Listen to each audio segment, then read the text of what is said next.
ಕೃಪೆಯಿಂದ ಕರ್ತನೆ ಇವತ್ತು ನಿನ್ನ ಸಮ್ಮುಖದಲ್ಲಿ ನಾವೆಲ್ಲ ಸೇರಿ ಬಂದಿದ್ದೇವೆ ರಾಜ. ನೀನು ಒಡೆಯನಾಗಿದೆ ಕರ್ತನೆ, ಮಹೋನ್ನತನಾಗಿದೆ ಕರ್ತನೆ. ನಿನ್ನ ಮೇಲೆ ನಾವು ಭರವಸೆ ಇಟ್ಕೊಂಡಿದ್ದೇವೆ. ನೀನು ಸರ್ವಶಕ್ತನಾಗಿದೆ. ಹೌದು ರಾಜ, ಇಂದು ಕರ್ತನೆ ನಿನ್ನೊಂದಿಗೆ ನಾವೆಲ್ಲರೂ ಕರ್ತನೆ ಕೆಲವು ನಿಮಿಷಗಳು ಮಹೋನ್ನತನಾದ ದೇವರ ಸಮ್ಮುಖದಲ್ಲಿ, ಎಲ್ ಶಡಾಯ್ ಆದ ದೇವರ ಸಮ್ಮುಖದಲ್ಲಿ ನಾವೆಲ್ಲರೂ ಕರ್ತನೆ ಸೇರಿ ಬಂದಿದ್ದೇವೆ ರಾಜ. ನನ್ನನ್ನು ವೀಕ್ಷಿಸ್ತಿರ್ತಕ್ಕಂಥ ನನ್ನೆಲ್ಲ ಸಹೋದರಿ ಸಹೋದರನು ನಾನು ಈ ಗುಡ್ ನ್ಯೂಸ್ ಕಾರ್ಯಕ್ರಮಕ್ಕೆ ನಿಮ್ಮೆಲ್ಲರನ್ನು ಹೃತ್ಪೂರ್ವಕವಾಗಿ ಸ್ವಾಗತಿಸುತ್ತಾ ಇದ್ದೀನಿ. ಕರ್ತನು ನಿಜವಾಗಲೂ ನೀವೆಲ್ಲರೂ ಅದೃಷ್ಟವಂತರು, ಭಾಗ್ಯವಂತರು, ಆರೋಗ್ಯವಂತರಾಗಿರುವ ಕರ್ತನ ಈ ವಾಕ್ಯವನ್ನು ಕೇಳತಕ್ಕಂಥ ಸೌಭಾಗ್ಯ ನಿಮಗೆ ಸಿಕ್ಕಿದೆ ಅಂದರೆ ನಿಜವಾಗಲೂ ನೀವು ಭೂಲೋಕದಲ್ಲಿ ಎಲ್ಲದಕ್ಕಿಂತ ಧನ್ಯರೆಂದು ಗ್ರಂಥವು ಹೇಳುತ್ತದೆ. Praise Lord Jesus. ಪ್ರಾರ್ಥನೆ ಪೂರ್ವಕವಾಗಿ ನಾವು ಆರಂಭ ಮಾಡ್ಕೊಂಡು ನಮ್ಮನ್ನು ಚೆಕ್ಕಾಯ್ದು ಕಾಪಾಡಿ ನಮ್ಮನ್ನು ಪ್ರೀತಿಸಿರುವಂಥ ನಮ್ಮ ತಂದೆಯಾದ ದೇವರೇ ನಿನಗೆ ಸ್ತೋತ್ರ ಉಂಟಾಗಲಿ ಕರ್ತನೆ. ಸರ್ವಶಕ್ತನಾದ ದೇವರು ಎಂದು ತನ್ನ ನಾಮದಿಂದ ನೀನು ಕಾಣಿಸಿಕೊಂಡು ಕರ್ತನೆ ಅಬ್ರಹಾಂ, ಈಸಾಕ್, ಯಾಕೋಬರಿಗೆ ಕರ್ತನೆ. ಆದರೆ ರಾಜ ಅವರಿಗೆ ಯೆಹೋ ಎಂಬ ನಾಮ ಗೋಚರಿಸಲ್ಪಡಲಿಲ್ಲ.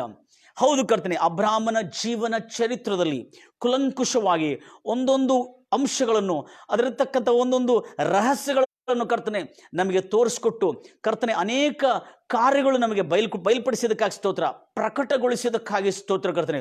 ಹೌದು ರಾಜ, ಇವತ್ತು ನನ್ನ ಸ್ವರವನ್ನು ಕೇಳತಕ್ಕಂಥ ಎಲ್ಲರೂ ಕರ್ತನೆ ನಿನ್ನ ವಾಕ್ಯದಲ್ಲಿರತಕ್ಕಂಥ ಆ ಮಧುರವಾದಂಥದ್ದು, ಆ ರಮಣೀಯವಾದಂಥದ್ದು, ಆ ಒಂದು ಕರ್ತನೆ ಆ ಹರ್ಷ ತುಂಬತಕ್ಕಂಥದ್ದು, ಧೈರ್ಯ ಸಾಮರ್ಥ್ಯ ಕೊಡ್ತಕ್ಕಂಥದ್ದು, ಸೋತು ಹೋಗಿದ್ದವರಿಗೆ, ಬಳಲಿ ಹೋಗಿದ್ದವರಿಗೆ, ಮುರಿದು ಹೋಗಿದ್ದವರಿಗೆ, ಕುಗ್ಗಿ ಹೋಗಿದ್ದವರು ಕರ್ತನೆ ತ್ರಾಣವನ್ನು, ಸಾಮರ್ಥ್ಯವನ್ನು, ಗುಣಮುಖರಾಗಿ ಮಾಡತಕ್ಕಂಥ ಈ ವಾಕ್ಯವು ಇವತ್ತು ಕರ್ತನೆ ನಿನ್ನ ವಾಕ್ಯವು ಅವರ ಹೃದಯದ ಅಂತರಾಳಗಳು ಕರ್ತನೆ, ಕೀಲು ಮಜ್ಜೆಗಳು ಕರ್ತನೆ, ಹೌದು ಕರ್ತನೆ ಎಲ್ಲ ಮಾಂಸ ಖಂಡಗಳಲ್ಲಿ ತಲುಪಿ ಕರ್ತನೆ ಅವರು ಗುಣಮುಖರಾಗುವಂತೆ, ಆರೋಗ್ಯವಂತರಾಗುವಂತೆ, ಮಾನಸಿಕವಾಗಿ, ದೈಹಿಕವಾಗಿ ಎಲ್ಲ ರೀತಿಯಾದಂಥ ಕ್ಷೇತ್ರಗಳಲ್ಲಿ ಪೂರ್ಣವಾಗಿ ಕರ್ತನೆ ಚೈತರಿಸಿಕೊಳ್ಳುವಂತೆ, ಅವರ ವ್ಯಾಪಾರದಲ್ಲಿ, ಅವರ ಬಿಸ್ನೆಸ್ನಲ್ಲಿ, ಅವರ ವ್ಯವಸಾಯದಲ್ಲಿ, ಅವರ ಕೆಲಸ ಕಾರ್ಯದಲ್ಲಿ, ಅವರ ಜೀವನದ ಯಾತ್ರೆಯಲ್ಲಿ ಕರ್ತನೆ ಅವರಿಗೆ ಯಶಸ್ವಿ ದೊರಕಲಿ ಎಂಬುದಾಗಿ ಹಾರಿಸುತ್ತಾ ಯೇಸು ಕ್ರಿಸ್ತ ನಾಮದಲ್ಲಿ ಪ್ರಾರ್ಥಿಸ್ತಾ ಇದ್ದೇನೆ ತಂದೆ.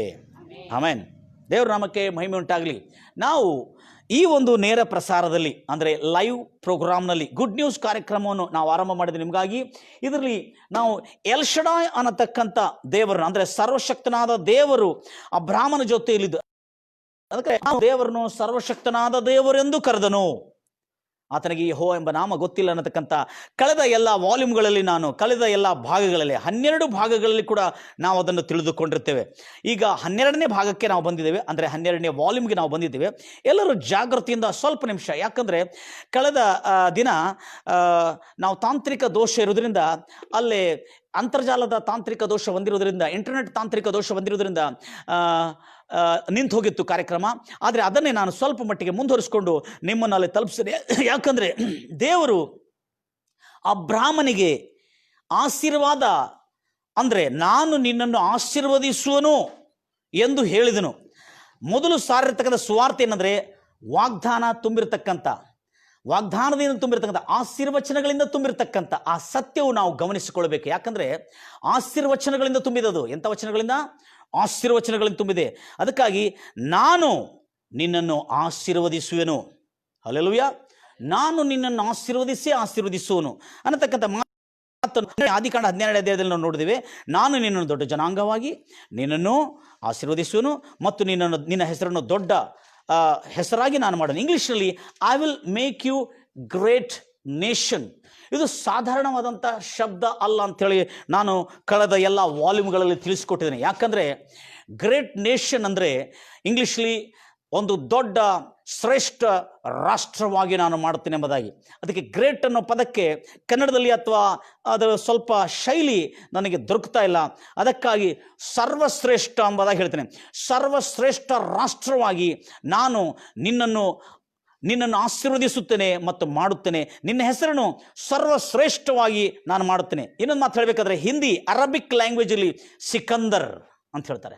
I will make your name like a Sikandar and I will make your nation like A great ದೊಡ್ಡ ಸಾಮ್ರಾಜ್ಯವಾಗಿ ನಾನು ಮಾಡ್ತೇನೆ ಎಂಬುದಾಗಿ ಹೇಳ್ತಾನೆ. ಅದಕ್ಕೆ ಅದನ್ನು ಹೇಳ್ತೇವೆ ಗ್ರೇಟ್ ನೇಷನ್ ಅನ್ನೋ ಪದ great Britain, great Roman, great Greek ಸಾಮ್ರಾಟರು and great Persian and great Babylonian ಅಂತ ಹೇಳ್ತೇವೆ. ಆ ಪದಕ್ಕೆ ಅರ್ಥ ಹೋಲತಕ್ಕಂಥದ್ದಾಗಿದೆ ಈ ಗ್ರೇಟ್ ಅನ್ನೋ ಪದ. ಅದಕ್ಕಾಗಿ ದೇವರ ಆಶೀರ್ವಾದ ಹೇಗಿದೆ ಅಂದರೆ ಆತನ ಆಶೀರ್ವಾದ. ಸುವಾರ್ತೆ ಏನಂದ್ರೆ, I will make you great nation, I will make your name great, I will bless you ಅಂತ ಹೇಳಿದಾನೆ. ನಾನು ಆಶೀರ್ವದಿಸುವೆನು ಎಂಬುದಾಗಿ ಹೇಳಿದಾನೆ. ಆಶೀರ್ವದಿಸುವ ಅಂದ್ರೆ ಆತನ ಆಶೀರ್ವಾದದಲ್ಲಿ ಏನಿದೆ ಅನ್ನತಕ್ಕಂಥದ್ದು ಸತ್ಯವನ್ನು ನಾವು ನೋಡಿದ್ದೇವೆ. ದೇವ್ರ ಮಕ್ಕಳೇ, ಭಕ್ತರೇ, ನನ್ನ ವೀಕ್ಷಿಸ್ತಕ್ಕಂಥ ನನ್ನ ಎಲ್ಲ ಪ್ರಿಯ ದೈವಿಕವಾದಂಥ ನನ್ನ ಪ್ರಿಯ ಸ್ನೇಹಿತರೆ, ಲಕ್ಷ ಕೊಟ್ಟು ಕೇಳ್ತೀರಿ ಮತ್ತು ವಿಶೇಷವಾಗಿ ಗ್ರಂಥವನ್ನು ಗೊತ್ತಿದ್ದವರು ಕೂಡ ನನ್ನನ್ನು ಕೇಳಿಸ್ಕೊಂಡ್ರೆ ನೀವು ನಿಜವಾಗಲೂ ಅದೃಷ್ಟವಂತರಾಗತಕ್ಕಂಥ ಸಾಧ್ಯವು ಈ ಪ್ರಾರ್ಥನೆ ಮುಗಿದ ನಂತರ, ಈ ವಾಕ್ಯವನ್ನು ಮುಗಿದ ನಂತರ ಆಗ್ತದೆ. ಅದಕ್ಕಾಗಿ ನಾವಿಲ್ಲಿ ನೋಡ್ತಾ ಇದ್ದೇವೆ, ಅಬ್ರಾಮನನ್ನು ಆಶೀರ್ವದಿಸಿ ಕಳಿಸಿದ ಮೇಲೆ ಅಲ್ಲಿ ಒಂದು ಕಾರ್ಯವು ಜರುಗಿದೆ ಎಂಬುದಾಗಿ ಹೇಳಿದೆ ನಾನು. ಏನಾಯಿತು? ಅಬ್ರಾಮನು ಈಜಿಪ್ಟಿನಲ್ಲಿ ಪ್ರವೇಶ ಮಾಡಿದ. ಈಜಿಪ್ಟಿನಲ್ಲಿ ಪ್ರವೇಶ ಮಾಡಿದ ನಂತರ ಅಲ್ಲಿರ್ತಕ್ಕಂಥ, ಈಜಿಪ್ಟಿಗೆ ಯಾಕೆ ಬಂದನಾತನು? ಅಲ್ಲಿರ್ತಕ್ಕಂಥ ಕಾನಾನಲ್ಲಿ ಬಹು ಘೋರವಾದಂಥ ಬರಗಾಲ ಬಂದಿರುವುದರಿಂದ, ಆ ಬರಗಾಲದ ಬಂದಿರುವುದರಿಂದ ಅಲ್ಲಿ ಉಳಿಲಿಕ್ಕಾಗದೆ ಅನಿವಾರ್ಯ ಪರಿಸ್ಥಿತಿಯಿಂದ ಆತನ ಎಲ್ಲಿ ಪ್ರವೇಶ ಮಾಡಿದನು? ಈಜಿಪ್ಟಿಗೆ ಪ್ರವೇಶ ಮಾಡಿ. ಈಜಿಪ್ಟ್ ಹೇಗಿತ್ತು? ಏದೇನ್ ತೋಟದಂತೆ ಇತ್ತಂತೆ. ಹಲ್ಲೆಲೂಯಾ. ಏದೇನ್ ತೋಟದಂತಿತ್ತು ಅಂದ್ರೆ ಆದಾಮನು ಕಳ್ಕೊಂಡಿದ್ದೇನು? ಏದೇನ್ ತೋಟ. ಮತ್ತು ದೇವರು ಅಬ್ರಾಮನಿಗೆ ವಾಗ್ದಾನ ಮಾಡಿದೇನು? ಮತ್ತು ಏದೇನ್ ತೋಟನೇ ವಾಗ್ದಾನ ಮಾಡಿದ್ದಾನೆ. ಮತ್ತು ಹಾಲು ಜೇನು ಹರಿಯುವ ದೇಶವನ್ನೇ ವಾಗ್ದಾನ ಮಾಡಿದ್ದಾನೆ. ಸಂತಸ, ಹರ್ಷ, ಸಂತಸ, ಆನಂದ ತುಂಬಿರತಕ್ಕಂಥ ದೇಶವನ್ನೇ ವಾಗ್ದಾನ ಮಾಡಿದ್ದಾನೆ ಆದಾಮನಿಗೆ. ಆಮೇಲೆ ಅಬ್ರಾಮನು ಕೂಡ ಮತ್ತು ಕಾನಾನ್ ದೇಶಕ್ಕೆ ನಾನು ನಡೆಸ್ತೇನೆ ಎಂಬುದಾಗಿ ಹೇಳಿದ. ಕಾನಾನ್ ದೇಶದಲ್ಲಿ ಬರಗಾಲ ಇತ್ತು. ಆದರೆ ಬರಗಾಲ ಇದ್ರೆ, ಅಯ್ಯೋ, ಎಲ್ಲಿ ಕರೆದಿದ್ದ ಸ್ಥಳದಲ್ಲಿ ಬರಗಾಲ ಇತ್ತು ಅಂತ ಹೇಳಿಕೊಂಡ್ರು. ಆದರೆ ಆ ಬರಗಾಲ ಆತನ ಮೇಲೆ, ಆತನ ಕೆಲಸಗಾರರ ಮೇಲೆ, ಆತನ ಕಡೆ ಇರತಕ್ಕಂಥ ದಾಸ ದಾಸಿಯರು, ಲೋತನು, ಅಲ್ಲಿರ್ತಕ್ಕಂಥ ಪಶು ಪ್ರಾಣಿ, ಆತನಿಗಿರ್ತಕ್ಕಂಥ ಬಹಳ ದೊಡ್ಡ ಪ್ರಾಣಿ ಪಶುಗಳು ಇದ್ದು ಅದಕ್ಕೆ ಆಹಾರ ಇಲ್ಲದ ಕಾರಣದಿಂದ ಅನಿವಾರ್ಯದಿಂದ ಆತನು ಈಜಿಪ್ಟ್ಗೆ ಇಳ್ಕೊಂಡು ಬಂದನು. ಈಜಿಪ್ಟ್ನಲ್ಲಿ ಕೆಲವು ದಿವಸಗಳಿದ್ದ ಮೇಲೆ ಈಜಿಪ್ಟ್ನಲ್ಲಿ ಆಗಿರ್ತಕ್ಕಂಥ ಘಟನೆ ನೀವು ಕಳೆದ ವಾಲ್ಯೂಮ್ನಲ್ಲಿ ಕೇಳ್ಕೊಂಡ್ರಿ. ಅದೇನಂದ್ಕೊಂಡು ತದನಂತರ ಐಗುಪ್ತ ದೇಶದಲ್ಲಿ ಹೋಗಿದ್ದಕ್ಕೆ ಏನಂತೇಳಿ ನಾ ಹೇಳಿದ್ರೆ, ನಾನು ನಿನ್ನನ್ನು ಆಶೀರ್ವದಿಸುವೆನು, ನೀನು ಆಶೀರ್ವಾದ ನಿಧಿಯಾಗಿ ಅನೇಕ ರಾಷ್ಟ್ರಗಳಿಗೆ, ಜನಾಂಗಗಳಿಗೆ ಎಂಬುದಾಗಿ ಹೇಳಿದರು.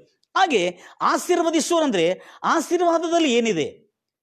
ಜ್ಞಾನೋಕ್ತಿ 10:22 ನಾವು ನೋಡ್ತೇವೆ. ಏನಂತ ಹೇಳ್ಕೊಂಡು, the blessing of God makes one man rich and adds no sorrow. Listen carefully, my dear brothers and sisters. The God's blessing never brings poverty to you. The blessings of the God makes one rich and adds no sorrow, no sorrow, no sorrow. Praise Lord Jesus. ದೇವರ ಆಶೀರ್ವಾದ ಒಬ್ಬನನ್ನು ಐಶ್ವರ್ಯವಂತನಾಗಿ ಮಾಡುತ್ತದೆ, ಆದರೆ ಅದರಲ್ಲಿ ದುಃಖವನ್ನು ಸೇರಿಸುವುದಿಲ್ಲ. ಓದಿ.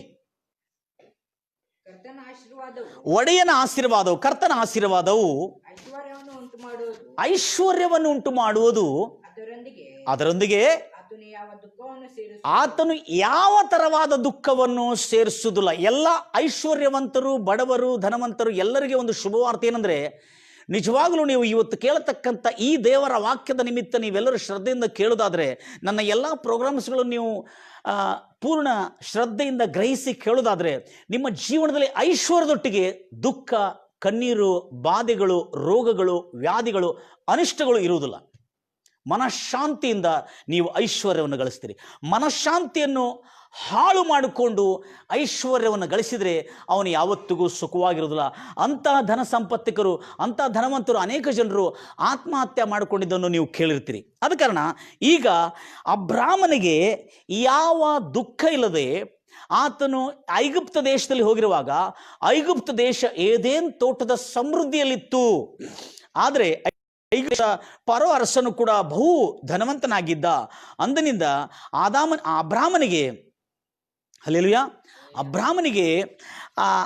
ಅಬ್ರಾಮನ ತಂಗಿ ಎಂದು ತಿಳಿದುಕೊಂಡು ಸಾರಳಗಾಗಿ ಅಬ್ರಾಮನಿಗೆ ವಧುದಕ್ಷಿಣವನ್ನು ಬೆಳ್ಳಿ, ಬಂಗಾರು, ಪಶುಗಳು ಮತ್ತು ದನಕುರಿಗಳನ್ನು, ಅಲ್ಲಿರ್ತಕ್ಕಂಥ ಒಂಟೆಗಳನ್ನು, ಹೆಣ್ಣು ಕತ್ತೆಗಳನ್ನು, ಗಂಡು ಕತ್ತೆಗಳನ್ನು ಮತ್ತು ಹೆಣ್ಣು ದಾಸದಾಸಿಯರನ್ನು ಮತ್ತು ಗಂಡು ದಾಸದಾಸಿಯರನ್ನು ಮತ್ತು ವಿಶೇಷವಾಗಿ ಈ ದಾಸರನ್ನು, ಸೇವಕರನ್ನು ಆತನಿಗೆ ಗಿಫ್ಟ್ ಆಗಿ ವಧುದಕ್ಷಿಣವಾಗಿ ಕೊಟ್ಟನು.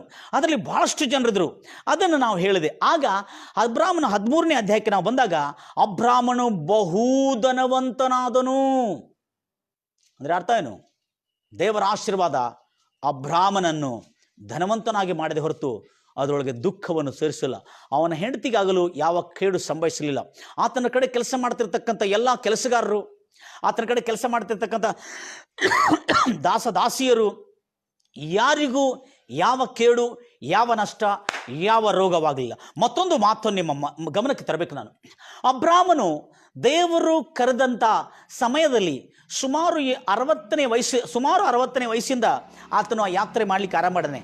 ಆತನ 60ನೇ ವಯಸ್ಸಿಂದ ಸುಮಾರು 175 ವರ್ಷವರೆಗೆ 175 ವರ್ಷದವರೆಗೆ ಯಾವ ರೋಗ ಇಲ್ಲದೆ ಆರೋಗ್ಯವಂತನಾಗಿದ್ದನ ಆತನು. ಎಲ್ಲರೂ ಹೇಳ್ತಾರಲ್ಲಯ್ಯ. ನಾನು ಯಾಕೆ ಹೇಳ್ತಾ ಇದ್ದೇನೆ ಅಂದರೆ, ಮನುಷ್ಯ ಭಾಳ ಜನರು ರೋಗವಾಗಿ ಗುಣವಾಗಿದ್ದರೆ, ಅಯ್ಯೋ ದೇವರು ನನಗೆ ರೋಗ ಬಂತು, ನಾನು ಗುಣವಾಗಿದ್ದೇನೆ, ಯೇಸು ಕ್ರಿಸ್ತ ಗುಣಪಡಿಸಿದ್ದಾನೆ. ಹೌದು, ದೇವರಿಗೆ ಸ್ತೋತ್ರ, ಅದಕ್ಕೆ ಸಾಕ್ಷಿ ಹೇಳ್ರಿ. ಆದರೆ ಇಂದಿನಿಂದ ಯಾವ ರೋಗ ಬರದೆ ಆರೋಗ್ಯವಂತರಾಗಿ ಅಬ್ರಾಮನ ದೇವರು, ಇಸಾಕನ ದೇವರು, ಯಾಕೋಬನ ದೇವರು ಎಂದು ನೀವು ಆರಾಧಿಸುವಾಗ ಒಂದು ನೆನಪು ಮಾಡ್ಕೊಳ್ರಿ, ಅಬ್ರಾಮನ ದೇವರು ಯಾವ ರೋಗವನ್ನು ಯಾರಿಗೆ ಅನುಮತಿಸಲಿಲ್ಲ? ಅಬ್ರಾಮನಿಗಾಗಲಿ, ಇಸಾಕನಿಗಾಗಲಿ, ಯಾಕೋಬನಿಗಾಗಲಿ ಯಾವ ರೋಗ ಇಲ್ಲ. ಇಬ್ಬರು ಮೂವರು ಪುಷ್ಟರಾಗಿ ಆರೋಗ್ಯವಂತರ ಮಕ್ಕಳನ್ನು ಹೇರುತ್ತಾ ಒಂದು ದೊಡ್ಡ ಸಮ್ರಾಟರಾದರು ಅನ್ನತಕ್ಕಂಥ ಸತ್ಯ ಇವತ್ತು ನೀವು ದೇವರ ವಾಕ್ಯದಲ್ಲಿ ಕೇಳ್ಕೋತೀರಿ. Abram had become a great in Middle East. ಅಬ್ರಾಮನು ಮಿಡಲ್ ಈಸ್ಟ್ನಲ್ಲಿ, ಮಧ್ಯ ಪೂರ್ವ ಮೂಡನ ದಿಕ್ಕಿನಲ್ಲಿ, ಆ ಸೀಮೆಯಲ್ಲಿ ದೊಡ್ಡ ಸಾಮ್ರಾಜ್ಯ ಹೊಂದಿಕೊಂಡು ಗ್ರೇಟ್ ಅಬ್ರಾಮನಾಗಿದ್ದಾನೆ ಎಂಬುದಾಗಿ ತೋರಿಸ್ಕೊಡ್ತಾನೆ. ನೀವು ಗ್ರೇಟ್ ಅಲೆಕ್ಸಾಂಡರ್ ಕೇಳಿದ್ರಿ, ನೀವು ಗ್ರೇಟ್ ಅಶೋಕ ಕೇಳಿದ್ರಿ, ನೀವು ಗ್ರೇಟ್ ಗಾಂಧಿ ಕೇಳಿದ್ರಿ, ಆದರೆ ಅಬ್ರಾಮನು ಗ್ರೇಟ್ ಆಗಿದ್ದು ನೀವು ಕೇಳಿದ್ರೆ ಆಶ್ಚರ್ಯಪಡ್ತೀರಿ. ಯಾಕಂದರೆ ಭಾಳ ಜನ ಹೇಳ್ತಾರೆ, ದೇವರು ನೀನನ್ನು ಗ್ರೇಟ್ ಮಾಡ್ತೀನಿ ಎಂಬುದಾಗಿ ಹೇಳಿದ್ರೆ ಜನರೆಲ್ಲ ಏನು ನಾವು ತಿಳ್ಕೊಂಡಿದ್ದೇವೆ, ಇಸ್ರಾಯೇಲ್ ಜನಾಂಗ ಈಗ ಗ್ರೇಟ್ ಆಗಿದೆ ಎಂಬುದಾಗಿ ನಾವು ತಿಳ್ಕೊಂಡಿದ್ದೇವೆ. ಇಲ್ಲ, ಅಬ್ರಾಮನ ಅವಧಿಯಲ್ಲಿ ಅಬ್ರಾಮನು ಸುಮಾರು ಇಸ್ರಾಯೇಲ್ ಜನಾಂಗ, ತದನಂತರ ಆತನಿಂದ ಹುಟ್ಟಿರ್ತಕ್ಕಂಥ ಮಕ್ಕಳು ಸಂತತಿ 12 ರಾಜಕುಮಾರರಿದ್ದರು. ಅಂದರೆ 12 ರಾಜ್ಯಗಳನ್ನು ಆಳ್ತಿದ್ರು ಅಬ್ರಾಮನ ಮಕ್ಕಳು, ಹಗರಳನಿಂದ ಹುಟ್ಟಿರ್ತಕ್ಕಂಥ ಅಬ್ರಾಮನ ಮಕ್ಕಳು. ಮತ್ತು ಇಸಾಕನು ಅಲ್ಲಿದ್ದ. ಈ ರೀತಿಯಿಂದ ಆತನು ಎಂಥ ಪರಾಕ್ರಮಿಯಾಗಿದ್ದಾನೆ. God made him great in his days, not these days. In his days God made him great. Clearly we are going to see something secret and mysteries in the story of Abraham. My dear brothers and sisters, kindly watch these programs. I may start this program in English and Kannada and Hindi also and Telugu also. Kindly pray for me so that I can be available for the Kannada, Telugu, Hindi, English. Later on I am going to start the English service also, and you are going to see in me English service also. God bless you, my dear brothers and sisters. I am sure that you all are, my dear brothers and sisters, are supporting me, are helping me, are providing all the things, whatever the things I need. I am sure that God will make you great and great and great. ನಾನು ಇವತ್ತು ಆ great ಅನ್ನೋ ಪದಕ್ಕೆ ಒಂದು ತಾತ್ಪರ್ಯವನ್ನು ತಿಳಿಸ್ತಾನೆ. ಅದಕ್ಕೆ I will make you great nation Abraham ಅಂತ ಹೇಳಿದ. ಅಂದರೆ ಈಗ ಗ್ರೇಟ್ ಬ್ರಿಟನ್ ಹೇಗಿತ್ತು ಹಾಗೆ ಅಬ್ರಾಮನ ಜನಾಂಗವು ಗ್ರೇಟ್ ಆಗಿನ ಕಾಲದಲ್ಲೇ ಆಗಿದೆ. ಇದನ್ನು ನಾವು ಗಮನಿಸಲಿಲ್ಲ. ಯಾಕೆಂದರೆ ನಾವು ಬೈಬಲನ್ನು ಓದುವಾಗ ಪ್ರಾಚೀನ ಭಾಷೆ ನಮ್ಗೆ ಗೊತ್ತಿರಬೇಕು. ಇಂಗ್ಲಿಷ್ನಲ್ಲಿ 5 ರೀತಿಯಾದಂಥ ಕಾಲಗಳಿಂದ ಅದು ಭಾಷೆ ವಿಂಗಡಿಸಲ್ಪಟ್ಟಿದೆ. ಮೊದಲನೇದಾಗಿ ಪ್ರಾಚೀನ ಭಾಷೆ, ತದನಂತರ ಹಳೆ ಭಾಷೆ, ಮಧ್ಯಮ ಇಂಗ್ಲಿಷ್ ಭಾಷೆ, ಆಮೇಲೆ ಹೊಸ ಇಂಗ್ಲಿಷ್ ಭಾಷೆ, ತದನಂತರ ಸರಳ ಇಂಗ್ಲಿಷ್ ಭಾಷೆ. ಅದಕ್ಕಾಗಿ ಬೈಬಲ್ ಕಿಂಗ್ ಜೇಮ್ಸ್ ವರ್ಷನ್ ಓದುವಾಗ ಪ್ರಾಚೀನ ಭಾಷೆಯ ಸ್ವಲ್ಪ ಮಾಹಿತಿಯನ್ನು ಇಟ್ಕೊಂಡ್ರೆ ನಮಗೆ ಪ್ರತಿಯೊಂದು ಪದಗಳ ಕುಲಂಕುಷವಾಗಿ ಮತ್ತು ಸ್ಪಷ್ಟವಾಗಿ ನಾವು ಅರ್ಥ ಮಾಡಿಕೊಂಡು ಅದನ್ನು ಜನರಿಗೆ ನಾವು ತಿಳಿಸಬಹುದು. ಅದಕ್ಕಾಗಿ ದೇವರ ಮಕ್ಕಳೇ, ಭಕ್ತರೇ, ನೀವು ಅದೃಷ್ಟವಂತರು.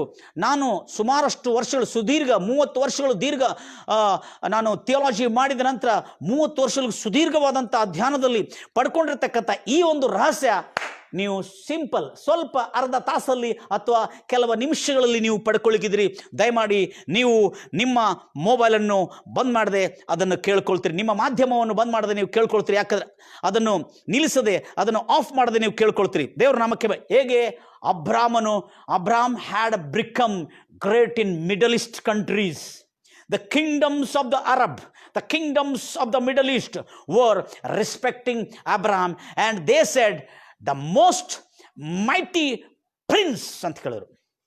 ಮಿಡಲ್ ಈಸ್ಟ್ನಲ್ಲಿ ಮಧ್ಯಮ ಮೂಡನ ದಿಕ್ಕಿನ ಸೀಮೆಯಲ್ಲಿ ಅಬ್ರಾಮನಿಗೆ ಹೇಳಿದ್ರು, you are mighty prince among us ಅಂತ ಹೇಳಿ. ಎಮಾಂಗ್ ಅಸ್ ಅಂದರೆ ನಮ್ಮ ಈ ರಾಷ್ಟ್ರಗಳ ಮಧ್ಯದಲ್ಲಿ ನೀನು ಬಹು ಪರಾಕ್ರಮಿಯಾದಂಥ ರಾಜಕುಮಾರನಾಗಿದೆ ಎಂಬುದಾಗಿ ಪ್ರಿನ್ಸ್ ಅಂತ ಹೇಳಿದ್ರು. Have you heard this word, my dear brother? Abraham grown old. He had become 137 years. He had crossed 137 years. On those days, he was called prince. Means you need to understand, God made him great in physically, God made him great in politically. Listen carefully. He was politically strong, and he was spiritually strong, and he was physically strong. So the people of Arba, the people of the Middle East country, they had called Abraham, you are mighty prince. Hallelujah. Have you heard these things? In Telugu language, in Andhra Pradesh language, in Andhra language, they are clearly said that Maharazu అని రేపబడింది. మహారాజు means the great king Abraham. It was return in Telugu language also. Come on, let us read in the Bible what the Arabians and Arba kingdoms were called him, the prince of ರಾಜಕುಮಾರನು. ನೀನು ಯಾರು? ನಿನ್ನನ್ನು ನಾವು ನಿನಗೆ ನೀವು ಸ್ಥಳವನ್ನು ಕೊಡದೇ ಇರ್ತೀವಾ? ನೀನಾದರೆ ನಮ್ಮ ಮಧ್ಯದಲ್ಲಿ ರಾಜಕುಮಾರನು, ನಿನಗೆ ನಾವು ವಿರೋಧವಾಗಿ ಬರಲಿಕ್ಕೆ ಆಗ್ತೀವಾ, ಸಾಧ್ಯವಾ ಎಂಬುದಾಗಿ ಹೇಳಿಕೊಂಡು ಅಲ್ಲೇ ಅಬ್ರಾಮನಿಗೆ ಅರ್ಬಾ ರಾಷ್ಟ್ರದವರು ಸಿಕ್ತಾ 23ನೇ ಅಧ್ಯಾಯ. ವೆರಿ ಗುಡ್ ಸ್ನೇಹಿತರೆ. ಆದಿಕಾಂಡ 23ನೇ ಅಧ್ಯಾಯ 6ನೇ ವಚನದಲ್ಲಿ I want to show God made Abram great in his days. Now listen carefully. Genesis chapter 23:6 says, "Hear us, my Lord, the Arabians." 4,000 years ago I'm talking, 4,100 years ago I'm talking about the Abraham's history. The Arabian countries and the Middle East countries were saying that, my Lord, you are a mighty prince among us. The Middle East people, the Middle East kings were respecting Abraham, and they said, you are mighty prince among us. That means he had overcome more than 9 to 10 kingdoms. He had overpowered and he possessed upon them, and people were respecting among the Middle East. ಅದಕ್ಕಾಗಿ ಅಬ್ರಾಮನು ಸರ್ವಶ್ರೇಷ್ಠನು ಮಹಾರಾಜನು ಎಂದು ಕರೆದರು. ಆದಿಕಾಂಡ 23ನೇ ಅಧ್ಯಾಯ 6ನೇ ವಚನ. ನನ್ನ ಒಡೆಯನೇ ಅಬ್ರಾಮನಿಗೆ ಆ middle ಈಸ್ಟ್ನಲ್ಲಿ ಅಂದರೆ ಮಧ್ಯಮ ಸೀಮೆಯಲ್ಲಿ, ಆ ಮೂಡನ ಮಧ್ಯ ಸೀಮೆಯಲ್ಲಿ, ಮಿಡಲ್ ಈಸ್ಟ್ ಎಂಬ ಭಾಗದಲ್ಲಿ, ಆ ಸೀಮೆಗಳಲ್ಲಿ ಅಲ್ಲಿರ್ತಕ್ಕಂಥ ಎಲ್ಲ ರಾಜರು, ಅರಸರು ಮತ್ತು ರಾಷ್ಟ್ರಪತಿಗಳು ಮತ್ತು ರಾಷ್ಟ್ರಪಿತಗಳು ಇವರೆಲ್ಲ ಏನಂತ ಇದ್ದಾರೆ ಅಂದರೆ, ನಮ್ಮ ಒಡೆಯನೇ, they are saying us, our, ನಮ್ಮ ಮಾತನ್ನು ಕೇಳು, ನೀನು ನಮ್ಮ ಮಧ್ಯದಲ್ಲಿ ಮಹಾಪ್ರಭು, ಮಹಾರಾಜ್ ಕುಮಾರನು. ಇಂಗ್ಲಿಷ್ನಲ್ಲಿ ಪ್ರಿನ್ಸ್ ಅನ್ನೋ ಪದ ಹೇಳಲಾಗಿದೆ. ನೀನು ನಮ್ಮ ಮಧ್ಯದಲ್ಲಿ ಮಹಾಪ್ರಭು, ಇಂಗ್ಲಿಷ್ನಲ್ಲಿ ಮೈಟಿ ಪ್ರಿನ್ಸ್. ಹಲ್ಲೆಲೂಯಾ. ಅಂದರೆ ಆ ಪರಾಕ್ರಮಿಯಾದಂಥ ರಾಜ್ಕುಮಾರನು. When in the age of 137 years he was called prince. And not only prince, he was called mighty prince. The Middle East countries were respecting him and saying, my Lord, listen to us. You are mighty prince among us. Who dares you that when you ask the land for your wife to bury, nobody will dare against you, my Lord. ಯಾರು? ನನ್ನ ಒಡೆಯನೇ, ಅಬ್ರಾಹ್ಮನಾದ ಒಡೆಯನೇ, ನೀನು ಮಹಾಪ್ರಭು ಆಗಿದ್ದಿ, ಮಹಾರಾಜನಾಗಿದ್ದಿ, ಮಹಾಚಕ್ರವರ್ತಿ ಆಗಿದ್ದಿ. ನಮ್ಮ ರಾಷ್ಟ್ರಗಳಲ್ಲಿ ನಿನ್ನ ಹೆಂಡತಿ ತೀರ್ಕೊಂಡಿದ್ರೆ ಅದಕ್ಕೆ ಆ ಸಮಾಧಿ ಮಾಡೋದಕ್ಕಾಗಿ, ಭೂಮಿ ಸಮಾಧಿ ಮಾಡೋದಕ್ಕಾಗಿ ಸ್ಥಳ ಕೊಡಲಾರ್ದವನು ಯಾವನಾದರೂ ಇದ್ದಾನಾ? That means his nation had become the great nation among the Middle East countries and Middle East kingdoms. Hallelujah. ಬರೋಣ ಈಗ. Let us come back to the point. So ಈ ಮಾತನಿಗೆ ಬರೋಕ್ಕೆ ಮುಂಚೆ let us come back to the point. We will go to the earlier position. ನಾವು ಈಗ ಅಬ್ರಾಮನು ಅಲ್ಲಿರತಕ್ಕಂಥ ಈಜಿಪ್ಟನ್ನು ಬಿಟ್ಟು ಬರುವಾಗ ಆತನು ಬಹುಧನವಂತನಾದನು. Listen carefully my dear brothers and sisters. Some words are, ಕೆಲವು ಮಾತುಗಳು ಕನ್ನಡದಲ್ಲಿ ಮತ್ತು ತೆಲುಗುನಲ್ಲಿ ಅಥವಾ ಬೇರೆ ಭಾಷೆಗಳಲ್ಲಿ ತರ್ಜುಮೆ ಮಾಡುವಾಗ ನಿಮ್ಮನ್ನು ಅರ್ಥ ಮಾಡಿಸ್ಕೊಳ್ಳುವ ಪ್ರಯತ್ನದಿಂದ ಅವರು ಕೆಲವು ಶಬ್ದಗಳನ್ನು ಜೋಡಿಸಿದ್ದಾರೆ. ಆದರೆ ಆದರೆ ಇಲ್ಲಿ ನಾನು ಇಂಗ್ಲಿಷ್ ಭಾಷೆಯಲ್ಲಿ ತೋರಿಸ್ಕೊಡ್ತೇನೆ. Abram had become great in riches also. Okay, let's come back to the chapter 13, Genesis chapter 13, and we turn to the chapter 13, and we see there, now the land was not able to support them. ಈಜಿಪ್ಟಿನ ದಕ್ಷಿಣ ಭಾಗಕ್ಕೆ ಬಂದಾಗ, ದಕ್ಷಿಣ ಭಾಗದಲ್ಲಿ ಅಬ್ರಾಮ್ ಲೋಟನಿಗಿರುವ ಸಂಪತ್ತು, ಆತನಿಗಿರುವ ದಾಸದಾಸಿಯರು, ಕೆಲಸಗಾರರು, ಪಶು ಪ್ರಾಣಿಗಳು, ಸಾವಿರಾರು ನೂರಾರು ಎತ್ತು ಕತ್ತೆಗಳು ಮತ್ತು ಕುರಿಗಳು, ದನಕರುಗಳು ಮತ್ತು ಒಂಟೆಗಳು ಇವೆಲ್ಲ ಸ್ಥಳ ಹಿಡಿತಾ ಇಲ್ಲಂತೆ. ಅಷ್ಟು ದೊಡ್ಡ ಸಾಮ್ರಾಜ್ಯ, ಅಷ್ಟು ದೊಡ್ಡ ಸಮೃದ್ಧಿಯಿಂದ, ಐಶ್ವರ್ಯದಿಂದ ತುಂಬಿದನು. The land which land? Egyptian south land could not hold it. ಅಂದರೆ the land was not able to support them that they might dwell together. ಯಾರು? ಲೋತನು ಮತ್ತು ಅಬ್ರಾಮನ ಆಸ್ತಿ ಹೆಚ್ಚಾಗಿರೋದ್ರಿಂದ, ಸಂಪತ್ತು ಹೆಚ್ಚಾಗಿರೋದ್ರ, ದಾಸದಾಸಿಯರು ಕೆಲಸಗಾರರು ಹೆಚ್ಚಾಗಿರೋದ್ರಿಂದ, ಆತನಿಗಿರ್ತಕ್ಕಂಥ ಪಶುಗಳು ಹೆಚ್ಚಾಗಿರೋದ್ರಿಂದ ಅಲ್ಲಿ ಆ ದೇಶದಲ್ಲಿ ದಕ್ಷಿಣ ಭಾಗದಲ್ಲಿ ಲೋತನು ಮತ್ತು ಅಬ್ರಾಮನ ಉಳ್ಕೊಳ್ಳಿಕ್ಕಾಗ್ತಾ ಇಲ್ಲ. That means the blessings of the God makes one man rich and adds no sorrow. Hallelujah. ನೀವು ನಿಮ್ಮ ದಶಮಾಂಶಗಳನ್ನು, ಕಾಣಿಕೆಗಳನ್ನು, ದೇವಾಲಯದ ಭಂಡಾರವು ಬರಿದಾಗಿರದಂತೆ ನೀವು ಅದನ್ನು ತೆಗೆದುಕೊಂಡು ಬಂದರೆ ನಿಮ್ಮ ಮನೆಯಲ್ಲಿ ಸ್ಥಳ ಹಿಡಿಯಲಾರದಷ್ಟು ದೇವರ ಸೂವರಗಳನ್ನು ಸುರಿಸುತ್ತಾನೆ ಅಂತ ಹೇಳಿದೆ. ಇವತ್ತು ನಾನು ಒಂದು ಆ್ಯಡ್ ಮಾಡ್ತೇನೆ. ನಿನ್ನ ಮನೆಯಲ್ಲಿ, ನಿನ್ನ ದೇಶದಲ್ಲಿ, ನಿನ್ನ ಊರಿನಲ್ಲಿ ನಿನ್ನ ಸಂಪತ್ತನ್ನು ಹೆಚ್ಚಾಗಿ ಮಾಡ್ತಾನೆ. ಹಲ್ಲೆಲೂಯಾ. ಸೊ ಆಗ the blessings of the God makes one rich but adds no sorrow. ಆತನಿಗೆ ಯಾವ ದುಃಖ ಇಲ್ಲ. ಯಾಕಂದರೆ ದಕ್ಷಿಣ ಈಜಿಪ್ಟಿನ ಭಾಗದಲ್ಲಿ ಅಬ್ರಾಮ್ ಮತ್ತು ಲೋತನ ಸಂಪತ್ತು ಸೇರ್ಲಿಕ್ಕಾಗ್ತಾ ಇಲ್ಲ, ಉಳ್ಕೊಳ್ಳಿಕ್ಕಾಗ್ತಾ ಇಲ್ಲ. ಅದಕ್ಕಾಗಿ ಅಬ್ರಾಮನು ಏನು ಮಾಡಲಾಗಿದೆ ಅಂದರೆ, ಈಗ ಅಬ್ರಾಮನು ಸಾತ್ವಿಕತ್ವವನ್ನು ತೋರಿಸ್ತಾ ಇದ್ದಾನೆ. ಯಾಕಂದರೆ ಅಲ್ಲೇ ಒಂದು ತೊಂದರೆ ಬಂತು. ಅಬ್ರಾಮನ ದನ ಕುರಿಗಳನ್ನು ಕಾಯತಕ್ಕಂಥ ಕಾವಲುಗಾರರು ಮತ್ತು ಲೋತನ ದನ ಕುರಿಗಳನ್ನು ಕಾಯತಕ್ಕಂಥ ಕಾವಲುಗಾರರು ಇಬ್ಬರ ಮಧ್ಯದಲ್ಲಿ ವೈಮನಸ್ಸುಂಟಾಗಿ ಅವರಿಬ್ಬರು ಜಗಳ ಮಾಡ್ಕೊಳ್ತಾ ಇದ್ದಾರೆ. ಏನು ಮಾಡ್ತಾ ಇದ್ದಾರೆ? ಅವರಿಬ್ಬರು ಜಗಳ ಮಾಡ್ಕೊಳ್ತಾ ಇದ್ದಾರೆ, ಅವರಿಬ್ಬರು ಹೊಡೆದಾಟ ಮಾಡ್ತಾ ಇದ್ದಾರೆ. ಅದಕ್ಕಾಗಿ ಅಬ್ರಾಮನು ಏನು ಹೇಳ್ತಾನಂದರೆ, ಲಿಸನ್ ಕೇರ್ಫುಲಿ, ಈ ಸ್ಥಳದಲ್ಲಿ ನಮ್ಮ ಕೆಲಸಗಾರರು, ನಮ್ಮ ಕುರುಬರು, ಓದ್ತಿರ್ಮ ಬಾಬು ಆ ಮಾತನ್ನು, ನಿನ್ನ ಮಧ್ಯದಲ್ಲಿ ಯಾವುದೇ ದುಃಖವಾಗದಂತೆ. ಲಿಸನ್ 6ನೇ ವಚನ ಓದ್ತೀರಿ. ಆಗ ಲೋತನು ಮತ್ತು ಅಬ್ರಾಮನು ಒಂದಾಗಿ ವಾಸಿಸುವ ಹಾಗೆ ಐಗುಪ್ತ ದೇಶದ ದಕ್ಷಿಣ ಭಾಗ ಸಾಲದೆ ಹೋಯಿತು. ಯಾಕೆಂದ್ರೆ ಅವರು ಒಟ್ಟಿಗೆ ವಾಸಿಸಲಿಕ್ಕೆ ಆಗುವಂತ ಸ್ಥಳ ಇಲ್ಲಾಗಿತ್ತು.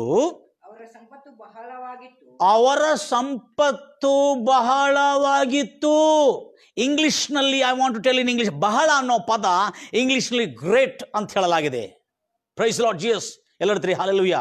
ಮೈ God is great, he made me great and he will make you great. Praise Lord Jesus. ಅದಕ್ಕಾಗಿ ಇಲ್ಲಿ ದೇವರು ಹೇಳಿದಾನೆ, I will make you great nation ಅಂತ ಹೇಳ್ದ. Not only physically and financially and also in politically. Praise Lord Jesus. ನಾನು ನಿನ್ನನ್ನು ಭೌತಿಕವಾಗಿ ಮಾತ್ರ ಅಲ್ಲ, ಆರ್ಥಿಕವಾಗಿ ಮಾತ್ರ ಅಲ್ಲ, ನಾನು ರಾಜಕೀಯದಲ್ಲಿ ಕೂಡ ನಾನು ನಿನ್ನನ್ನು ಬಲಿಷ್ಠನಾಗಿ ಗ್ರೇಟ್ ಆಗಿ ಮಾಡ್ತೀನಿ ಎಂಬುದಾಗಿದೆ. ಅಲ್ಲೇ ನೋಡಿದ್ರೆ ಇಂಗ್ಲೀಷಲ್ಲಿ ನಾನು ಓದ್ತೇನೆ. I will read it in English language. Their possession were so great that they could not dwell together. Their possession was so great, means God said, I will make you a great nation. I will make your name great. This is the first gospel preached to Abraham by El Shaddai, by Almighty God. This is the first gospel. Galatians chapter 3, it clearly says, you may go through that. Thank you, Jesus. Hallelujah. ಈಗ ನಾವು ಬರೋಣ ಈ ವಿಷಯದಕ್ಕೆ. ಇಂಥ ಒಂದು ದೊಡ್ಡ ಅರಸ, ಇಂಥ ದೊಡ್ಡ ಧನ ಸಂಪತ್ತಲ್ಲಿ ಕೂಡ ಬಹು ಧನವಂತನಾದನು. ಈಗ ದೇವರು ಪಾಲಿಟಿಕ್ಸ್ನಲ್ಲಿ ಕೂಡ ಈತನನ್ನು ಬಹಳ ದೊಡ್ಡ ಪರಾಕ್ರಮಿಯಾಗಿ ಮಾಡಲಿಕ್ಕಿದ್ದಾನೆ. ತದನಂತರ ಈತನು ಮಾಡಿರ್ತಕ್ಕಂಥ ಕೆಲವು ಕಾರ್ಯಗಳು ನೋಡೋಣ. ಆಗ ಇನ್ನೂ ಕಾನಾನಿಗೆ ಬರ್ತಾರೆ ಅವರು. ಕಾನಾನಿಗೆ ಬಂದಾಗ ಕಾನಾನಿನ ಬಾರ್ಡರ್ಗೆ ಬರ್ತಾರೆ. ಕಾನಾನಿನ ಬಾರ್ಡರ್ನಲ್ಲಿ, ಕಾನಾನ್ ಒಳಗೆ ಪ್ರವೇಶ ಮಾಡೋಕೆ ಬಾರ್ಡರ್ಗೆ ಬರ್ತಾರೆ. ಅಲ್ಲೇ ಸೊದೋಮ್ ಗೋಮೋರ, ತದನಂತರ ಇನ್ನೂ ಒಳಗೆ ಹೋದ ಕೂಡಲೇ ಅಲ್ಲೇ ಕಾನಾನಿಯರು ಅಂದ್ರೆ ಟೋಟಲ್ ಕಾನಾನ್ ಅನ್ನತಕ್ಕಂಥದ್ದು ಸೊದೋಮ್ ಗೋಮೋರದಲ್ಲಿಯೂ, ಮತ್ತು ಅಲ್ಲಿ ಕಾನಾನಿಯರು, ಮಮ್ರೆ ಮತ್ತು ಟವೆರ್ನಾಥ್, ಹೆಬ್ರೋನ್, ಕಾನಾನ್ದಲ್ಲಿ ಹೆಬ್ರೋನ್ ಅನ್ನೋ ಸ್ಥಳ ಇದೆ, ಅಲ್ಲಿ ಮಮ್ರೆಯವರು ಮಮ್ರೆ ಅನ್ನತಕ್ಕಂಥವ್ರು, ಮತ್ತು ಅಲ್ಲಿರ್ತಕ್ಕಂಥ ಸೊದೋಮ್ ಮತ್ತು ಗೋಮೋರ ಕೂಡ ಕಾನಾನಿನ ಬಾರ್ಡರ್ನಲ್ಲಿ ಬರ್ತದೆ. ಅಂದರೆ ಕಾನಾನಿನ ಹದ್ದುಗಳಲ್ಲಿ, ಕಾನಾನಿನ ಹದ್ದುಗಳಲ್ಲಿ ಬಂದು ತಾಗುತ್ತದೆ. ಅದು ಹಾಗೆ ಆಗಿರೋದ್ರಿಂದ ಅಲ್ಲಿ ಬಂದು ಆಗ ಅಬ್ರಾಹ್ಮನ ಹೇಳ್ತಾನೆ, ಲೋಟನೆ ನಿನಗೆ ಯಾವ ಸ್ಥಳ ಬೇಕು ಎಂಬುದಾಗಿ ಕೇಳ್ತಾನೆ. ಅಬ್ರಾಹ್ಮನು ಸಾತ್ವಿಕನು. ಎಲ್ಲ ಹೇಳ್ತಾರೆ ಸಾತ್ವಿಕನು. He was having great riches, but Abraham was meek. You got it? What is meek? Gentleness. He was the gentleman, and he don't like to have any stripes between his herdsman and Lot's herdman. So he decided to come down to Canaan in the promised land. ಅದಕ್ಕಾಗಿ ಆತನು ಕಾನಾನ್ ದೇಶಕ್ಕೆ ಬರಲಿಕ್ಕೆ ಆತನು ನಿರ್ಣಯ ತಗೊಂಡ. ಯಾಕಂದ್ರೆ ನಮ್ಮ ಇಬ್ಬರ ಮಧ್ಯದಲ್ಲಿ ಯಾಕೆ ಈ ಒಂದು ಗೊಂದಲ, ಯಾಕೆ ಈ ಜಗಳ ಎಂಬುದಾಗಿ ಹೇಳಿಕೊಂಡು ಆತನು ಇದಕ್ಕೆ ಬಂದ. ದಯಮಾಡಿ 7ನೇ ವಚನ ಓದ್ತೀರಿ.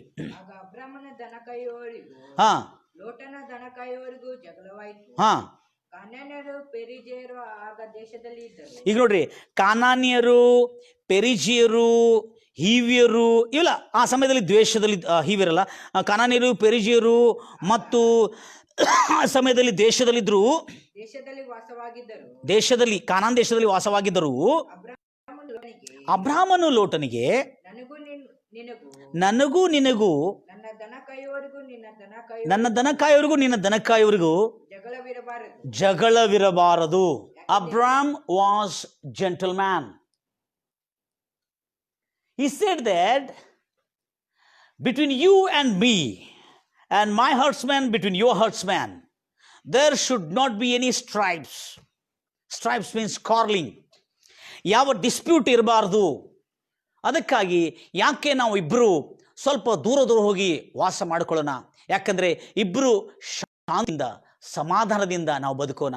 ದುಃಖ ದೇವರು ಎಂದಿಗೂ ಸೇರಿಸುವುದಿಲ್ಲ ಐಶ್ವರ್ಯ ಬಂದರೆ. ಅದಕ್ಕಾಗಿ ಸಾತ್ವಿಕನಾದಂಥ, ಸಾಧು ಆಗಿರ್ತಕ್ಕಂಥ, ವಿನಯವುಳ್ಳ, ಅಷ್ಟು ದೊಡ್ಡ ದೇವರ ಆಶೀರ್ವಾದವನ್ನು ಪಡ್ಕೊಂಡಿದ್ರು.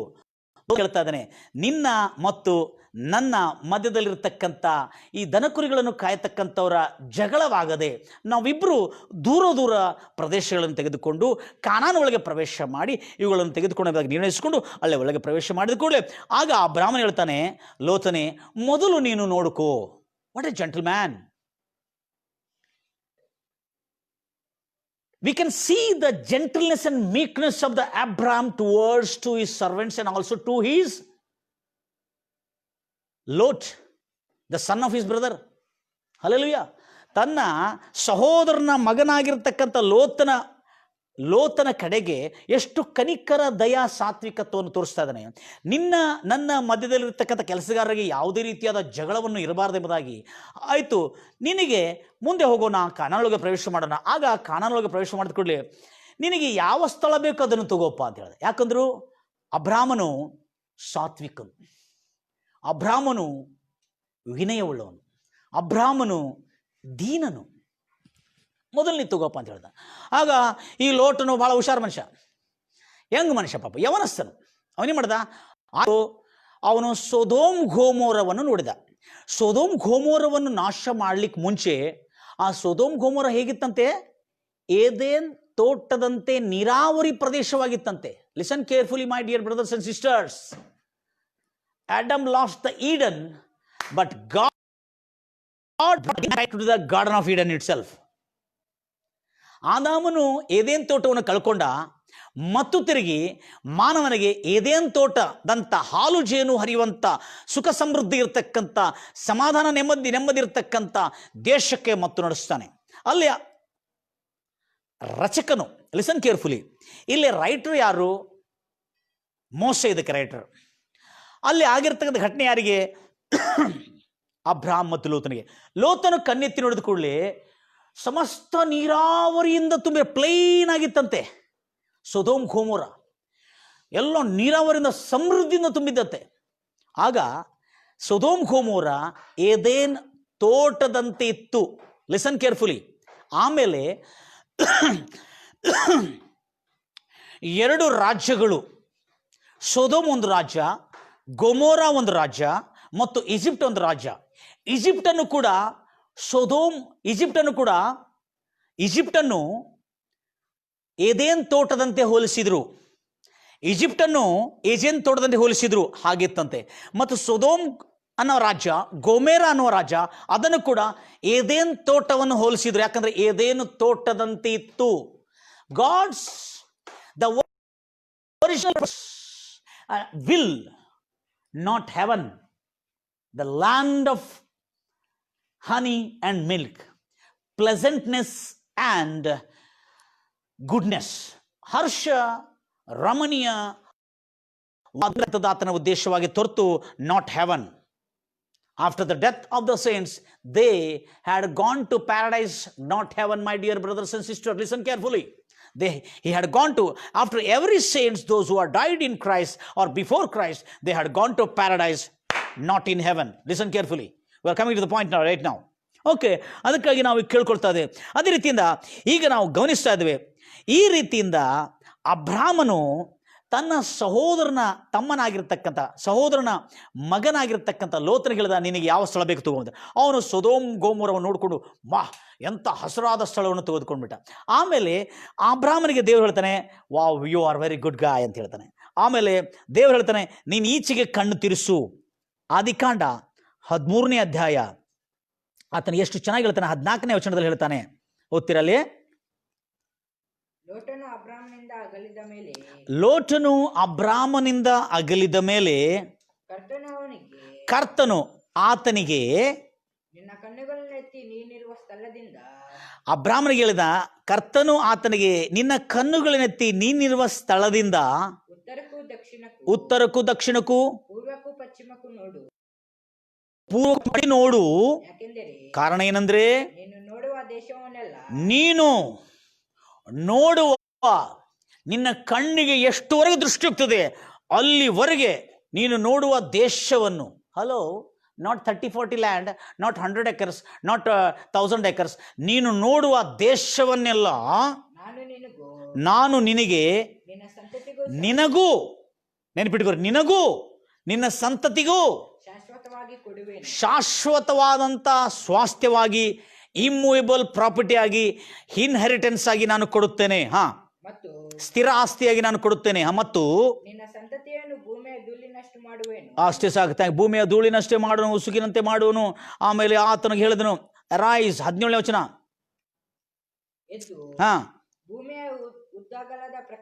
ಭೂಮಿಯ ಉದ್ದ ಅಗಲದ ಪ್ರಕಾರ ಅದರಲ್ಲಿ ನಡ್ಕೊಳ್ತಾ ಹೋಗು. ನಾನು ನೀನು ಎಲ್ಲಿವರೆಗೆ ನೀನು ನಡೀತೀಯ ಅದನ್ನೆಲ್ಲ ನಾನು ಕೊಡ್ತೀನಿ ಎಂಬುದಾಗಿ ಹೇಳಿದನು.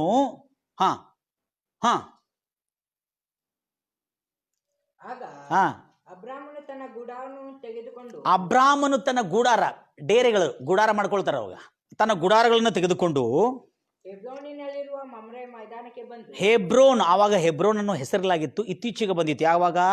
ಯಾಕಂದ್ರೆ ಹೆಬ್ರೋನಿನಲ್ಲಿರ್ತಕ್ಕಂಥ ಮಮ್ರೆ ಮೈದಾನದಲ್ಲಿ ಬಂದು ಅಲ್ಲಿ ವಾಸವಾಗಿದ್ದನು. ಅಲ್ಲಿ ವಾಸ ಮಾಡ್ಕೋತಿದ್ದ.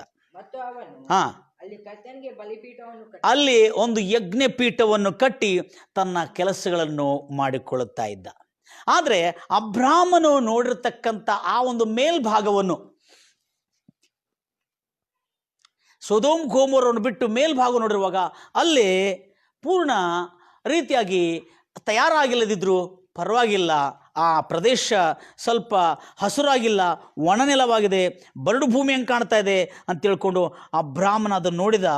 ಅದನ್ನು ನೋಡಿ ಆದರೂ ಆಯಿತು, ನಿನ್ನ ಸಂತಾನಕ್ಕೆ ನಾನು ಇದನ್ನು ಕೊಡ್ತೇನೆ, ದೇಶವಾಗಿ ಕೊಡ್ತೇನೆ ಎಂಬುದಾಗಿ ಹೇಳಿದ. ಸೊದೋಮ್ ಗೋಮೋರನು ಅದರಲ್ಲಿ ಆ್ಯಡ್ ಆಯಿತು. ಈಗ ಸೊದೋಮ್ ಗೋಮೋರ ಇಸ್ರಾಯೇಲ್ನ ಬಾರ್ಡರ್ಗೆ ಬಂದಿದೆ. ಕಾನಾನಿನ ಬಾರ್ಡರ್ ಒಳಗೆ ಇದೆ. ಅದು ಕಾನಾನಿನ ಬಾರ್ಡರ್ ಒಳಗೆ ಸೊದೋಮ್ ಗೋಮೋರ ಬರ್ತದೆ. ಆದ ಕಾರಣ ಈಗ ಅಬ್ರಾಮನಿಗೆ ದೇಶವನ್ನು ಕೊಡ್ತೀನಿ ಎಂಬುದಾಗಿ ವಾಗ್ದಾನ ಮಾಡಿದ್ದಾನೆ. ಅಲ್ಲಿರ್ತಕ್ಕಂಥ ಎಲ್ಲ ಆ ಸೊದೋಮ್ ಗೋಮೋರ, ಅದರ ಮೇಲ್ಭಾಗದಲ್ಲಿರ್ತಕ್ಕ ಕಾನಾನ್ ಸೊದೋಮ್ ಗೋಮೋರದಲ್ಲಿತ್ತು. ಮೇಲ್ಭಾಗದಲ್ಲಿರ್ತಕ್ಕಂಥ ಎಲ್ಲ ಪ್ರದೇಶಗಳನ್ನು ಆತನು ಎಲ್ಲವನ್ನು ನೇಗಿಲು ಹೊಡೆದು ಅಲ್ಲೇ ಕೆಲಸ ಮಾಡಿಸಿ, ತನ್ನ ಕಡಿರ್ತಕ್ಕಂಥ ದಾಸದಾಸಿಯರು ಕೆಲಸಗಾರನೆಲ್ಲ ಕೆಲಸ ಮಾಡಿಸಿ ಅಲ್ಲಿ ಏದೇನ್ ತೋಟದಂತೆ ಆಯ್ತಂತೆ. ಎಲ್ಲಿ ಬರೆದಿದ್ದೀ ಮಾತು? ಇಂಟ್ರೆಸ್ಟಿಂಗ್ ಇದೆ ನನ್ನ ಸಹೋದರಿ. ಇಲ್ಲಿ ಏದೇನಿನಂತೆ ಇರ್ತಕ್ಕಂಥ ಓದ್ತಿರ ಮಾತನ್ನು, ಎಲ್ಲಿ ಏದೇನು ಕರ್ತನ ತೋಟದಂತೆ ಇತ್ತು ಅಂತ ಹೇಳಿದ್ರು. ಎಲ್ಲೇ? ಸೊದೋಮ್ ಮತ್ತು ಗೋಮೋರ ಕರ್ತನ ತೋಟದಂತೆ ಇತ್ತು ಎಂಬುದಾಗಿ ಹೇಳಿದ್ರು. ಮೇಲಿನ ಭಾಗ ಕರ್ತನ ತೋಟದಂತಿಲ್ಲಾಗಿತ್ತು. ಆದರೆ ಅಬ್ರಾಮನು ಎಲ್ಲೇ ಪೂರ್ವ, ಪಶ್ಚಿಮ, ದಕ್ಷಿಣ, ಉತ್ತರಕ್ಕೆ ನೋಡಿ ಆತನು ಏನು ನೋಡಿದನೋ ಅವೆಲ್ಲ ಹೇಗಾಗಿದೆ ಎಂಬುದಾಗಿ, ಹೇಗೆ ಅಬ್ರಾಮನೊಟ್ಟಿಗೆ ದೇವರಿದ್ದು ಆ ಪ್ರದೇಶವನ್ನು ಇಷ್ಟು ಸಮೃದ್ಧಿಯಿಂದ ತುಂಬಿದಂದರೆ, ಯೆಶಯ ಪ್ರವಾಚಕನ ಪುಸ್ತಕ 51ನೇ ಅಧ್ಯಾಯ 1ರಿಂದ 3 ನಾವು ನೋಡ್ತೇವೆ. ಅವನು ಕಣ್ಣೆತ್ತಿ ನೋಡಿರ್ತಕ್ಕಂಥ ಪ್ರದೇಶಗಳು ಬರಡು ಭೂಮಿ ಆಗಿದ್ರು, ನೀರಾವರಿ ಇಲ್ಲದಿದ್ರು ಪ್ರದೇಶವಾಗಿದ್ರು. ಆ ಪ್ರದೇಶವನ್ನು ಕೂಡ ದೇವರು ನೀರಾವರಿ ಪ್ರದೇಶವಂತೆ ಮಾಡಿ ಅವುಗಳಿಗೆ ಏದೇನ್ ತೋಟದಂತೆ ಇಷ್ಟು ಸುಂದರವಾಗಿ ಶೃಂಗರಿಸಿದರಂತೆ. ಇಂಟ್ರೆಸ್ಟಿಂಗ್ ಇದೆ ದೇವರ ಮಕ್ಕಳಿಗೆ, ಗಮನಿಸ್ತೀರಿ, ಬಹಳ ರುಚಿಭರಿತವಾಗಿದೆ. ಯೆಶಯ ಪುಸ್ತಕ, ಯೆಶಯ ಪ್ರವಾಚಕನ ಬರೆದ ಪುಸ್ತಕ, ಪ್ರವಾಚನ ಪುಸ್ತಕ 51ನೇ ಅಧ್ಯಾಯ ಮತ್ತು 1, 2, 3. ದಯಮಾಡಿ ಎಲ್ಲ ನನ್ನ ಪ್ರಿಯ ಸಹೋದರರು ಇದನ್ನು ಕೇಳಿಸ್ಕೊಳ್ತೀರಿ, ಶೇರ್ ಮಾಡ್ತೀರಿ ಎಂಬುದಾಗಿ ನಾನು ಭಾವಿಸ್ತೇನೆ. ನೀತಿಯನ್ನು ಹಿಂಬಾಲಿಸುವವರೇ, ನೆನಪಿಟ್ಕೋರಿ, ಆತನ ರಾಜ್ಯವನ್ನು, ಆತನ ನೀತಿಯನ್ನು ಹುಡುಕುವವರಿಗೆ ಎಲ್ಲವೂ ಕೊಡಲಾಗುತ್ತದೆ. ಮೊದಲು ನನ್ನ ರಾಜ್ಯವನ್ನು, ಆತನ ನೀತಿಯನ್ನು ಹುಡುಕ್ರಿ, ಆ ದೇವರ ರಾಜ್ಯವನ್ನು, ಆತನ ನೀತಿಯನ್ನು ಹುಡುಕ್ರಿ, ಆಗ ಇವೆಲ್ಲವೂ ಸೇರಿಸಿ ಕೊಡಲಾಗ್ತದೆ. ನಿನಗೆ ಸುಖಕ್ಕೆ, ಕ್ಷೇಮಕ್ಕೆ, ಸಮೃದ್ಧಿಗೆ, ಅಭಿವೃದ್ಧಿಗೆ ಏನೇನು ಬೇಕು ಅವೆಲ್ಲ ಸೇರಿಸಿ ಕೊಡಲಾಗ್ತದೆ. ನೀತಿಯನ್ನು ಹಿಂಬಾಲಿಸುವವರೇ, ಕರ್ತನನ್ನು, ದೇವರ ರಾಜ್ಯವನ್ನು, ಒಡೆಯನನ್ನು ಹುಡುಕುವವರೇ, ಸ್ವಲ್ಪ ನನ್ನ ಕಡೆಗೆ ಕಿವಿಗೊಡಿರಿ. ಯಾವ ಬಂಡೆ ಒಳಗಿಂದ ಕಡೆಯಲ್ಪಟ್ಟಿದ್ರಿ? ಯಾಕಂದ್ರೆ ಅಬ್ರಾಮನ ಅನ್ಯನಾಗಿದ್ದ. ಆ ಅನ್ಯ ಎಂಬ ಬಂಡೆತನದಿಂದ ಕಡೆಯಲ್ಪಟ್ಟಿದ್ರಿ. ಯಾವ ಗುಂಡಿ ಒಳಗಿಂದ ತೆಗೆಯಲ್ಪಟ್ಟಿರೋ ಆ ಕಡೆಗೆ ನೋಡ್ರಿ. ನಿಮ್ಮ ತಂದೆಯಾದ ಅಬ್ರಾಮನು, ನಿಮ್ಮ ರಾಷ್ಟ್ರಪಿತ ಆಗಿರತಕ್ಕಂಥ ಅಬ್ರಾಮನನ್ನು, ನಿಮ್ಮ ರಾಷ್ಟ್ರ ಮಾತೆ ಆಗಿರತಕ್ಕಂಥ ಸಾರಳನ್ನು ನೆನಪು ಮಾಡಿಕೊಳ್ಳಿರಿ. ಕಾರಣ ಏನಂದ್ರೆ, ನಾನು ಅವನೊಬ್ಬನನ್ನೇ ಕರೆದು ಅವನನ್ನು ಆಶೀರ್ವದಿಸಿದಿ. ವೃದ್ಧಿ, the blessings increase you, the blessings makes you rich. ನಾನು ಅವನನ್ನು ಆಶೀರ್ವದಿಸಿ ಅವನನ್ನು ಸಮೃದ್ಧಿಯಿಂದ ತುಂಬಿದ್ದೇನೆ ಎಂಬುದಾಗಿ ಹೇಳಿದ್ರು. ಮುಂದೆ ಕಾರಣ ಏನಂದ್ರೆ, ಕರ್ತನು ಸಿಯೋನನ್ನು ಆಧರಿಸುವನು. ಅಂದ್ರೆ ಕಾನಾನ್, ಸಿಯೋನನ್ನು ಆಧರಿಸುವನು. ಯಾಕಂದ್ರೆ ಅಬ್ರಾಮನು ಕಣ್ಣೆತ್ತಿ ಉತ್ತರ, ದಕ್ಷಿಣ, ಪಶ್ಚಿಮ, ಪೂರ್ವಕ್ಕೆ ನೋಡಿರುವಾಗ ಹಾಳಾದ ಸ್ಥಳಗಳಿತ್ತದು.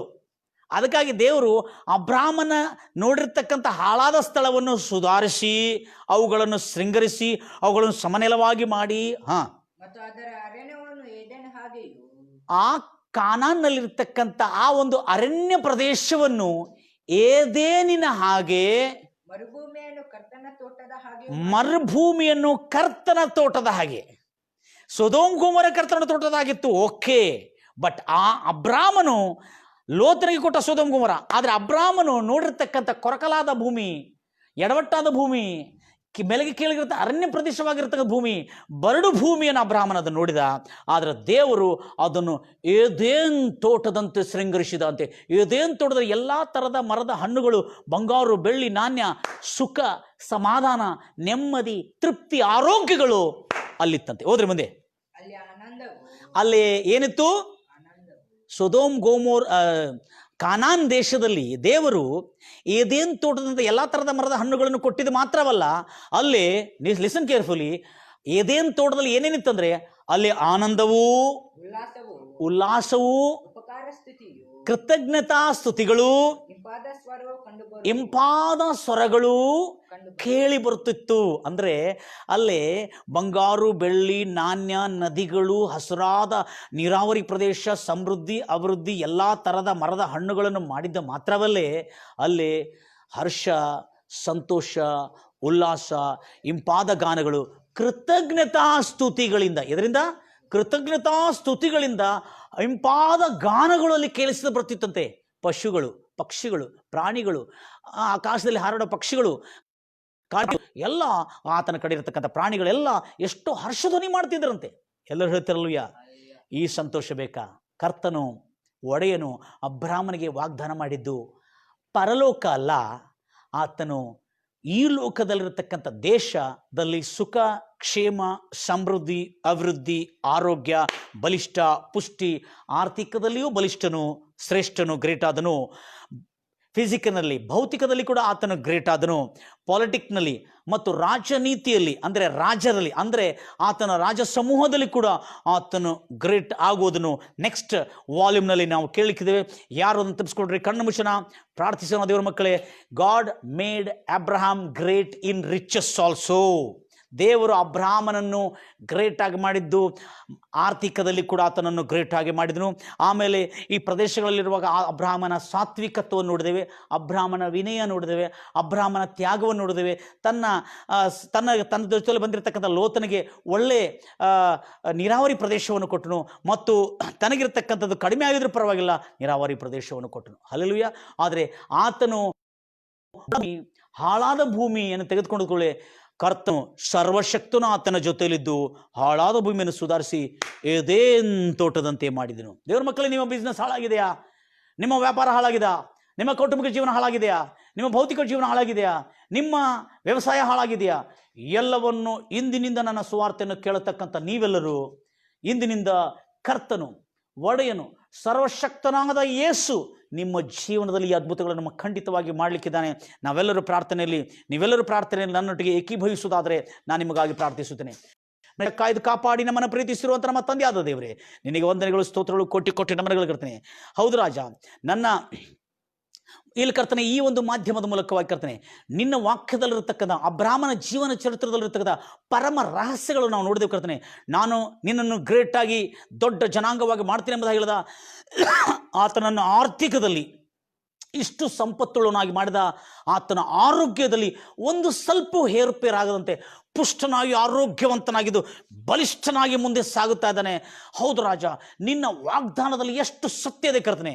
ಯೇಸುವೆ, ಒಡೆಯನೇ, ರಕ್ಷಕನೇ, ಈಗ ನಮ್ಮ ಮಧ್ಯದಲ್ಲಿ ಯೇಸು ಕ್ರಿಸ್ತನಾಗಿ ನಮ್ಮ ಮಧ್ಯದಲ್ಲಿ ಸರ್ವಶಕ್ತನಾದ ದೇವರು ಕರ್ತನೆ, ಆ ಹೆಸರಿನಿಂದ ನಮ್ಮನ್ನು ಬಲಪಡಿಸ್ತಾ, ನಮ್ಮ ಶಾಪಗಳು, ನಮ್ಮ ರೋಗಗಳು, ನಮ್ಮ ವ್ಯಾಧಿಗಳನ್ನೆಲ್ಲ ನೀನು ಹೊತ್ತಿದ್ದು, ನೀನು ಸಿಲುವೆ ಮೇಲೆ ಮರಣಿಸಿ ಹೊತ್ತಿದ್ದಷ್ಟು ನಿಜವೋ, ನಮ್ಮ ದರಿದ್ರ, ನಮ್ಮ ಶಾಪ, ನಮ್ಮ ರೋಗಗಳಿಂದ ನಾವು ಮುಕ್ತರಾಗಿದ್ದು ಅಷ್ಟೇ ನಿಜ ಅನ್ನತಕ್ಕಂಥ ಮಾತಿಂದ ಹೇಳ್ಕೊಳ್ತಾ, ನನ್ನ ಸ್ವರವನ್ನು ಕೇಳತಕ್ಕಂಥ ಪ್ರತಿಯೊಂದು ಭಕ್ತರಿಗೆ ಶುಭವು, ಕ್ಷೇಮವು, ಸಮೃದ್ಧಿಯು, ಅಭಿವೃದ್ಧಿಯು, ಆರೋಗ್ಯವು, ಅಬ್ರಾಹ್ಮನ ದೇವರು ಅಬ್ರಾಹ್ಮನಿಗೆ ಮಾಡಿರುವ ಎಲ್ಲ ಆಶೀರ್ವಾದಗಳು ಕ್ರಿಸ್ತೇಸುವಿನಲ್ಲಿ ನಂಬಿಕೆಯ ಮೂಲಕವಾಗಿ ಅವರೆಲ್ಲರಿಗೆ ಪ್ರಾಪ್ತವಾಗಲಿ ಎಂಬುದಾಗಿ ಆಶೀರ್ವದಿಸಿ ಯೇಸು ನಾಮದಲ್ಲಿ ಪ್ರಾರ್ಥಿಸಿ ಬೇಡಿ ಹೊಂದಿದ್ದೇನೆ ತಂದೆ.